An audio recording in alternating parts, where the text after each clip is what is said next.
Boa noite, telespectadores. No nosso Viver Bem em Cristo de hoje, temos a presença aqui de uma convidada especial, a Laura Beauflair, que está conosco para fazer algumas perguntas aí que estão deixando ela em dúvida.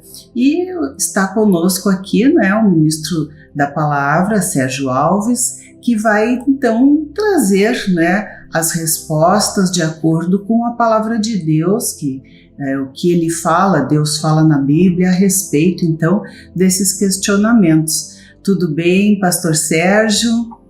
Tudo bem, boa noite a todos da audiência aí, boa noite a todos do estúdio. Que Deus nos ajude aqui hoje a levar o assunto e as respostas, né, corretas para a edificação de todos nós. Então, Laura, faz a tua pergunta. Eu vi ultimamente muitas pessoas na internet, né, falando que não é apropriado comemorar o Halloween. Eu queria saber o que Deus diz sobre isso, sabe? Olha, essa programação é uma tradição americana, norte-americana, né? O verdadeiro sentido é escarnecer das trevas. É a única coisa que eu já li e já entendi sobre isso. E eu pessoalmente tenho uma opinião, assim, não vou falar da Bíblia nesse caso, porque eu acho que eu respeito as tradições de países, né, uma das pessoas também, mas penso que não é necessário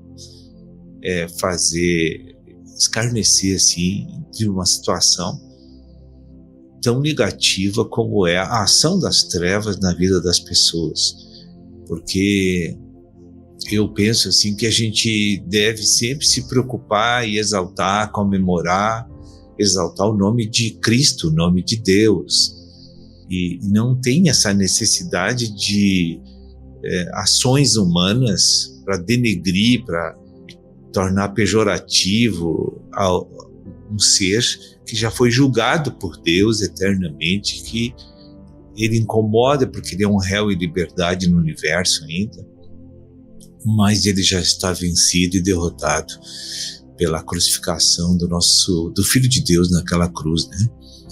Então eu penso assim que não há necessidade dessa comemoração, porque Deus já deu a vitória a toda a humanidade, é só a gente aceitar pela fé o Salvador, que é o Filho de Deus, que veio em carne, que é a pessoa de Jesus Cristo, né?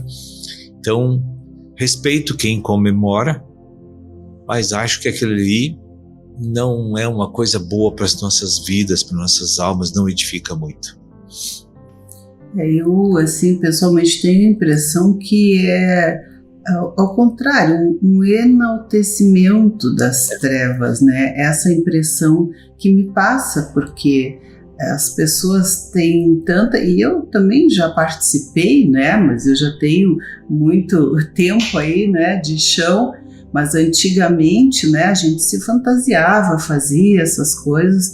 Mas hoje eu tenho uma visão diferente sobre isso e é algo assim que eu não vejo com bons olhos, como se diz, porque a gente está ali fazendo uma apologia das trevas, se vestindo como mortos, caveiras, vampiros, bruxas, enfim, são coisas que não vêm de Deus, né? São trevas. Não edifica, não edifica. Então acho que o que não edifica, né, não é bom, né, para ninguém, mas, né, tem essa questão da tradição, né, e é uma coisa que também eu acho estranho, porque ela vem assim imediatamente antes do dia que se comemora, na verdade, o Dia dos Mortos, né, que é o feriado aí que nós temos sempre no dia 2 de novembro, né, o feriado de finados. E essa festa de Halloween, ela é imediatamente antes do feriado de finados, né? Então, não sei, as coisas não são... Eu acho que, não sei explicar assim, mas eu não tenho um bom sentimento em relação a isso. E o próprio Deus disse assim, em sua escritura, seu conselho para nós, não saia da vossa boca nenhuma palavra que não seja para a edificação espiritual das pessoas. Imagine uma tradição, né? Então eu, baseado nessas coisas assim que eu leio na Bíblia, eu sinto que não é uma boa, no meu entendimento, esse tipo de tradição, né? Eu penso também que quando tu te veste, te fantasia, né, tu estás te identificando com aquilo com que tu te fantasia. Claro que é uma brincadeira, né? A gente, sei lá, as crianças vão se fantasiar de Batman, né? Não quer dizer, né? É uma brincadeira, não está se identificando, mas de certa forma sim, né? Tem coisas mentais aí que envolvem, né? E hoje eu olho para trás, tem algumas fotos de festas aí que eu penso, meu Deus, né? A gente botava aquelas tiarinhas de chifrinhos e aquelas coisas, né, todas, e enfim, olha. Eu prefiro não mexer com ele. Eu também. É que a gente não tem essa noção, não tem essa visão do mundo espiritual. Eu acho que no momento em que a gente começa a ter uma visão assim do mundo espiritual, eu realmente acho muito mais assustador do que achava quando era criança, né? Que já a gente se assustava, a ideia é essa, né? Que fazem ali doçuras ou travessuras, né? É muito além daquilo que parece uma coisa simples, né? Eu compreendo dessa forma hoje, né, desse mundo espiritual, isso não é uma coisa boa, confortável para a nossa alma. O que é absoluto a respeito desse assunto é que a Bíblia não instrui a gente a fazer isso. Sim. Só isso.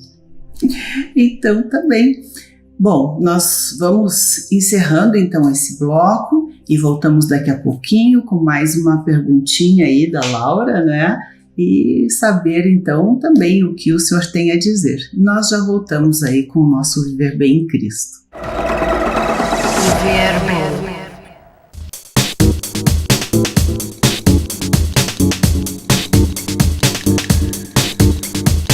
Estamos de volta com o nosso Viver Bem em Cristo e hoje aqui com a Laura Beauflair, que veio também fazer umas perguntas, né?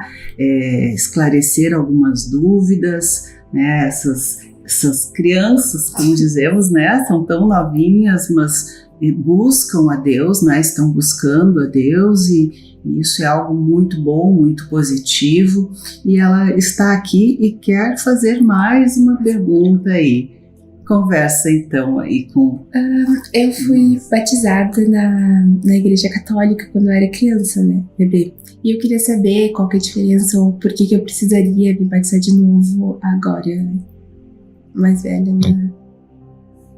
Ok, entendi. Muito boa pergunta.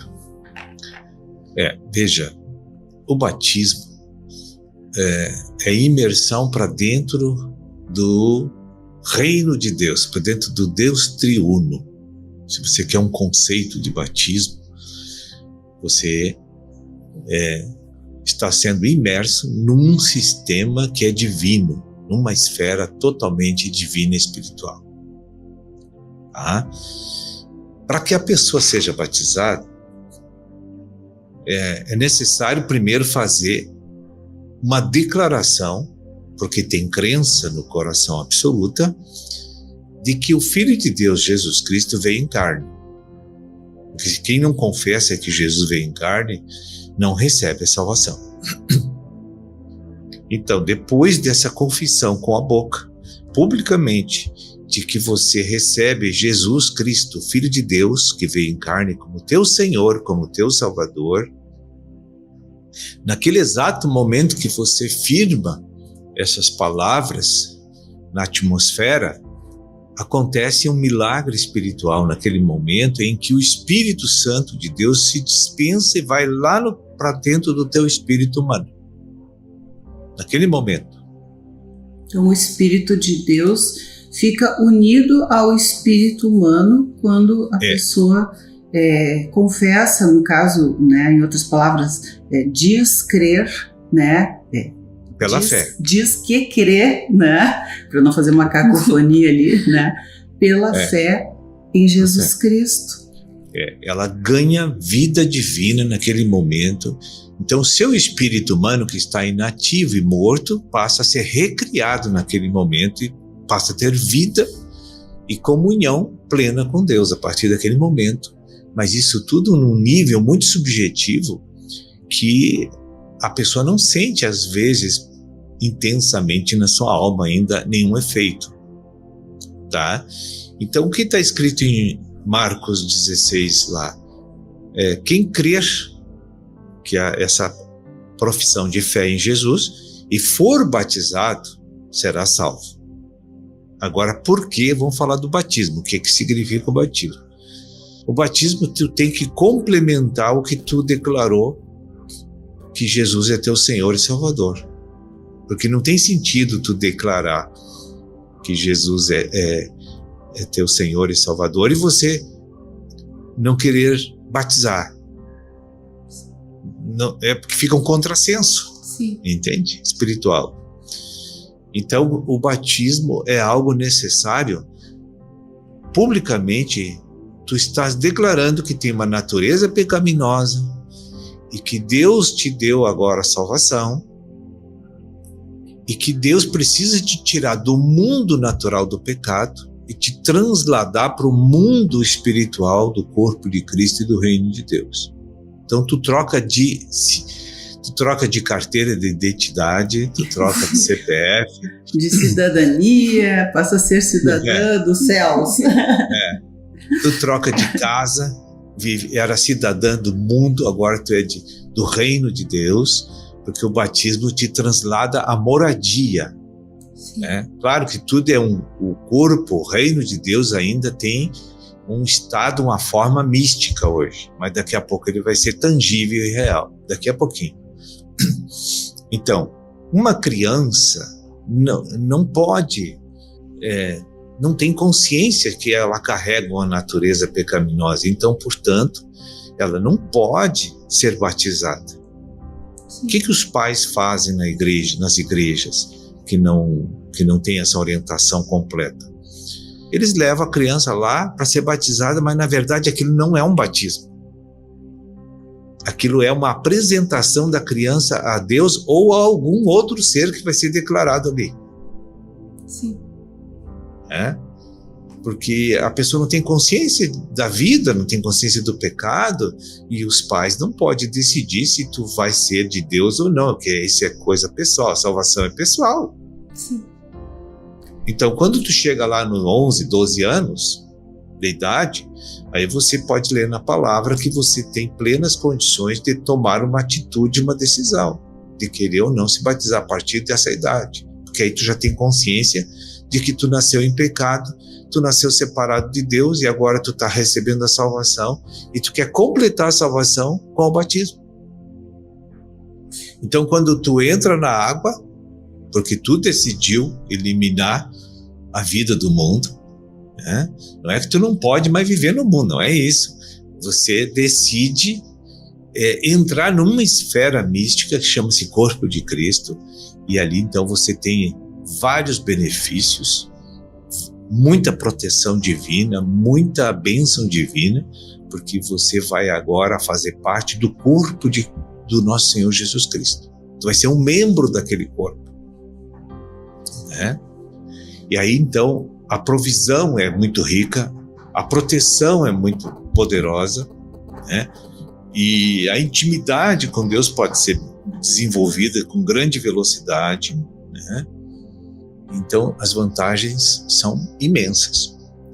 Então por isso que as pessoas que aceitam Jesus precisam se batizar a partir do 11, 12 anos aí da idade, porque ela já tem consciência de uma natureza pecaminosa e tem consciência do corpo de Cristo, que ela já sabe o que é salvação.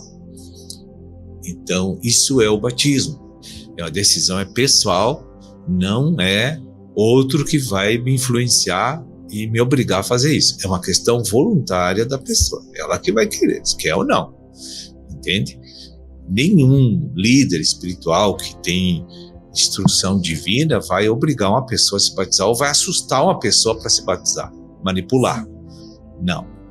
é uma questão de compreensão, de entendimento e de um florescer de uma vontade totalmente da pessoa. Não tem outra maneira de se conseguir adesão por batismo a não ser por esse caminho. Convencimento do Espírito Santo. E não há nenhum prejuízo em se batizar, não é? Só vantagens. Exatamente. Porque as pessoas, às vezes tu vê assim, eu tenho medo de me batizar. Mas eu fico pensando, mas por que se só tem vantagens? Não é? Tem vantagem. Mas tem algum tipo de coisa que, né, gera esse medo. Olha, para mim, a minha experiência pessoal, o dia que eu descobri o que significava o batismo, eu não demorei 3 minutos para procurar o batismo. Entende?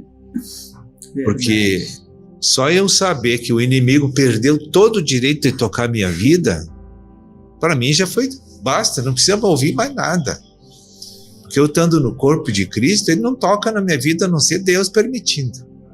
Entende? E quando permite é por um propósito de crescimento. É porque eu tenho que sofrer para crescer em vida, aprender a fazer as coisas certas. Verdade, aí nos tornamos, uma vez eu ouvi o senhor falar um termo, que nós nascemos criaturas de Deus e com o batismo nos tornamos filhos de Deus, né? E que filho há que o pai não corrija, né? O pai amoroso não corrija. Então, a gente, claro, né, é filho, vai receber todas as bênçãos, as coisas maravilhosas que o Pai sempre quer nos dar, mas quando tivermos errado também vai corrigir, não é? Sempre a correção está associada ao sofrimento. Veja, quando uma criança está numa família e ela erra e tem comportamentos pecaminosos, o que o pai faz? Pega a varinha e corrige, não é? Quem não teve essa experiência? Verdade, mas o sofrimento, se não houver correção, pode ser muito maior. Por exemplo, vai fazer uma coisa perigosa, pode ter um sofrimento de uma sequela, de um dano muito grande, de até morte, né? Então, nós precisamos aprender, né, na nossa vida espiritual também, né? E Deus é um Pai muito amoroso, muito bondoso, não é? Mas corrige. E corrige, é isso aí. Se a gente não tem a correção dos pais, a gente não se sente amado por eles. É verdade. Entende? Então, pastor, eu fico muito feliz, né? Espero que a Laura tenha compreendido, né? E agradeço a presença de ambos aqui, que seja de proveito para todos. E nós voltamos na próxima semana aí. Alguma coisa mais, Laura? É isso. Então, tá bem. Muito obrigada. Obrigada, pastor Sérgio. E até a próxima semana com o nosso Viver Bem em Cristo. Obrigado aí pela atenção. Uma boa noite e Deus abençoe a todos. Viver Bem.